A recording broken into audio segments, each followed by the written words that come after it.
श्रोताओं नमस्कार। आती हैं और टकरा कर लौट जाती हैं।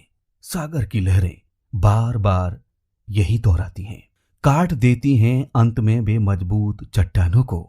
कोशिश रंग लाती है, ये हमें बताती है। जब इसी कोशिश के साथ कार्य और दायित्व का संगम होता है तो वहीं से मानव हित की विश्वास से पूर्ण धारा का शुभारंभ होता है, जिसका एक ही उद्देश्य होता है, मानव कल्याण, मानव उत्थान। जो भूखा है उसे भरपेट भोजन देकर, जो बेसहारा है उसे सहारा देकर, जो परेशान है उसकी परेशानी को दूर कर।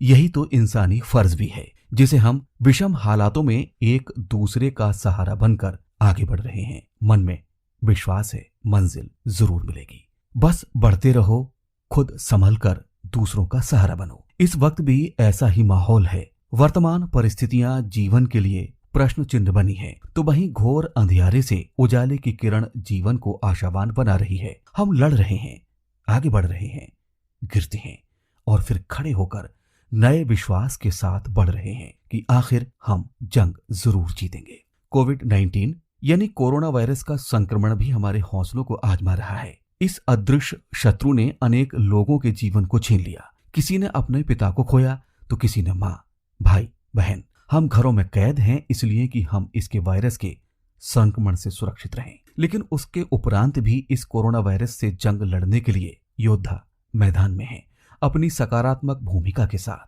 ये जीवन की आस जगा रहे हैं, सांसों को रफ्तार दे रहे हैं, ताकि संक्रमित ठीक होकर विश्वास के पथ पर फिर से दौड़ना आरंभ कर दे। उनको भी अपने परिवार की चिंता है, अपने बच्चों का ख्याल है, अपने घर को सुरक्षित रखने का हर संभव प्रयास कर रहे हैं। स्वयं की भी चिंता है, तो वहीं सेवा और समर्पण के साथ फ्रंटलाइन योद्धा के रूप में डटे हैं। जी हां, आज हम बात कर रहे हैं फ्रंटलाइन कोरोना योद्धा चिकित्सकों की, नर्स और फार्मासिस्ट की। ऐसे माहौल में किस तरह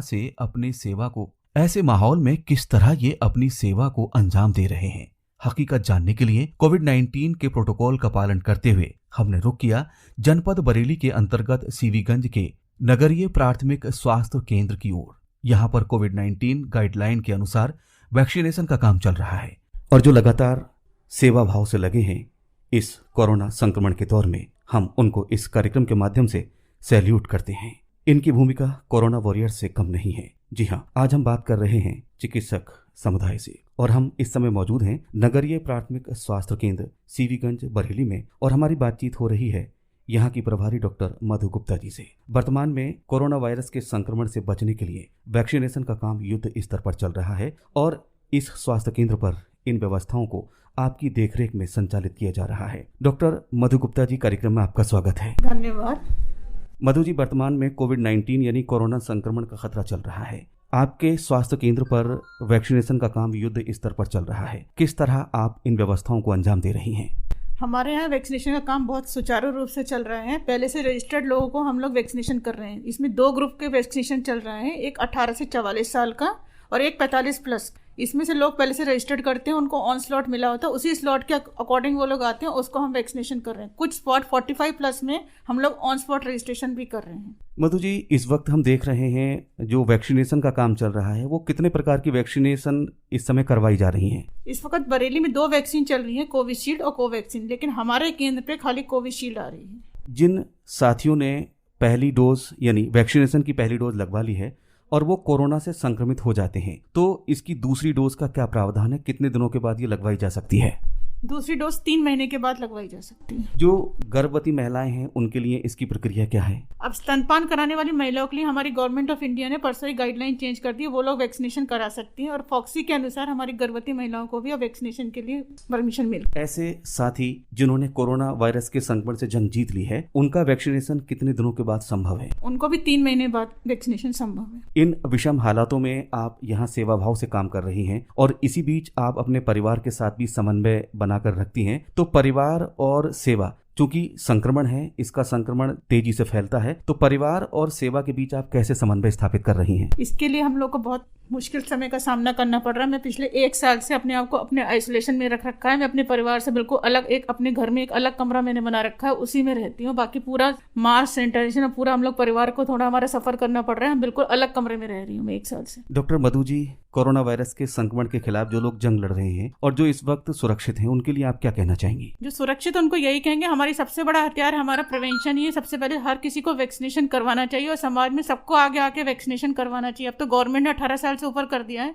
लेकिन फिर भी अभी कुछ लोग वैक्सीनेशन के लिए आगे नहीं आ रहे हैं। जो लोग करवा चुके हैं उनको भी और लोग को मोटिवेट करके वैक्सीनेशन के लिए भेजना चाहिए। सबसे पहले मास्क, सोशल डिस्टेंसिंग और सैनिटाइजर ही हमारे सबसे बड़े हथियार हैं इस बीमारी से लड़ने के लिए। डॉक्टर मधु जी, आपने अपने कीमती वक्त में से हमको समय दिया, बहुत बहुत शुक्रिया, बहुत बहुत आभार। धन्यवाद आपका। और हमें यही आपको मैसेज समाज को देना चाहूंगी, ज्यादा से ज्यादा लोग आके वैक्सीनेशन करवाएं। हमारी government of India free vaccination करवा रही है, उसके बावजूद भी मैं यही कहूंगी सब लोग लगवाएं। और एक दूसरे को, एक आदमी अगर 2 को मोटिवेट करेगा तो बहुत जल्दी हम लोग इस बीमारी को हरा पाएंगे। आपका नाम?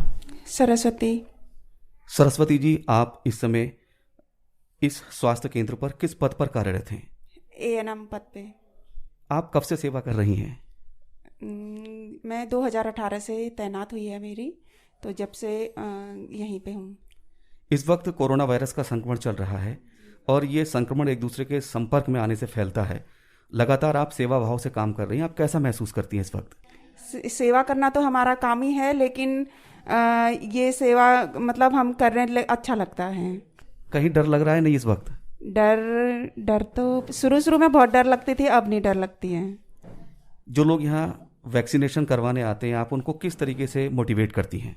हम उनको ये मोटिवेट करते हैं कि वैक्सीन से आप बिल्कुल सुरक्षित हैं और इनकी एक फर्स्ट डोज लगती है, उसके बाद 2 डोज लगानी बहुत ज़रूरी है।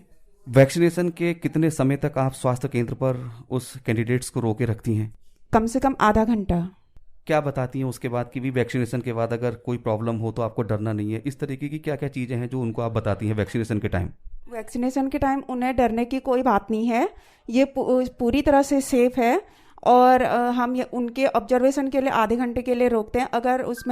अगर उनको कोई परेशानी वगैरह होती है तो हम उनको देखते हैं।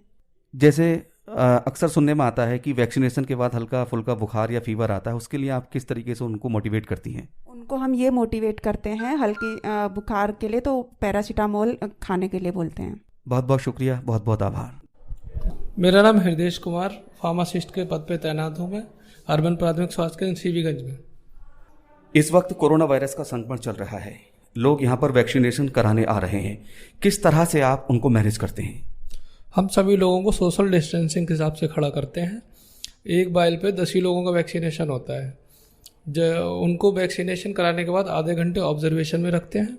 उसके बाद उनको बताते हैं कि अगर बुखार वगैरह आता है तो उसके लिए आप पैरासीटामोल ले लीजिएगा, फिर घर भेज दिया जाता है उनको। कैसा महसूस कर रहे हैं? चूंकि ये संक्रमण एक दूसरे के संपर्क में आने के साथ फैलता है, तो आपको कहीं डर लगता है या नहीं?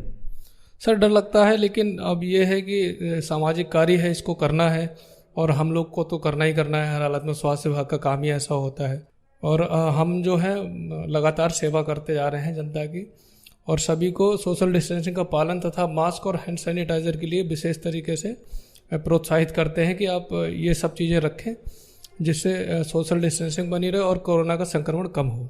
सेकंड डोज के लिए उनको क्या निर्देश आपके स्तर से दिए जाते हैं? सर, सेकंड डोज के लिए 84 दिन का गाइडलाइन जारी कर दी गई सरकार की तरफ से, और उन्हें बताया जाता है कि आप 84 दिन बाद रजिस्ट्रेशन कर दीजिए सेकंड डोज का, तभी आपको दूसरी खुराक लगी जाएगी। यदि 84 दिन से अधिक का समय हो जाए तो कोई साइड इफेक्ट तो नहीं है? नहीं सर, इसमें कोई साइड इफेक्ट नहीं होता है, क्योंकि सरकारी गाइडलाइन है तो इसका हमें पालन करना ही करना है, और सरकारी मानक के अनुसार सेकंड डोज 84 दिन बाद ही लगी तो कोई बुरा प्रभाव नहीं पड़ेगा इस चीज़ से। कोरोना वॉरियर्स के रूप में यहाँ सेवा दे रहे हैं। सामुदायिक स्वास्थ्य केंद्र और परिवार, 2 चीज़ें होती हैं, दोनों के बीच कैसे समन्वय स्थापित कर पा रहे हैं? सर, सुबह सुबह जल्दी उठ के हम नहा धो के स्वास्थ्य केंद्र पर आते हैं। उसके बाद जब हम घर वापस जाते हैं तो दोबारा से बहुत सारी प्रक्रिया करते हैं कि घर पे जाके नहाना धोना, फुल सैनिटाइज होना, उसके बाद ही परिवार वालों से मिला जाता है। आपको डर लगता है या नहीं? डर भी लगता है, लेकिन कभी कभी ये भी लगता है कि हम हैं तो अभी सब लोग हैं, वरना कुछ नहीं हो सकता है। जब हम हैं तभी जनता की सेवा हो रही है और जनता के स्वास्थ्य का पूरा ख्याल रखा जा रहा है, तो डरना कम ही लगता है। परिवार में आपके बच्चे हैं, पत्नी है, माँ बाप हैं, क्या आपसे वो मना नहीं करते हैं कभी? मना भी नहीं करते हैं क्योंकि ये जनता की सेवा है और फिर हमारा फर्ज भी है इन चीज़ों को पूरा करना, इसलिए मना नहीं करे जाते घर से भी। वो प्रोत्साहित ही करते हैं हम लोगों को कि आप जाइए, ड्यूटी करिए, जनता की सेवा करिए, जितना हो सके उतना करिएगा। फार्मासिस्ट के पद पर आप तैनात हैं और वर्तमान हालातों में कोरोना वॉरियर्स के रूप में आप काम कर रहे हैं। आपको बहुत बहुत प्रणाम। Thank you sir. कामयाबी उन्हीं को मिलती है जिनके सिर पर कुछ करने का जुनून होता है, फिर दुनिया से कोई मतलब नहीं रहता उन्हें, उनका अपने काम में ही सुकून होता है। ऐसा ही जुनून, जज्बा, हौसला हमें देखने को मिला नगरीय प्राथमिक स्वास्थ्य केंद्र सीवीगंज बरेली के इन चिकित्सकों, नर्स और यहाँ के कार्यरत स्टाफ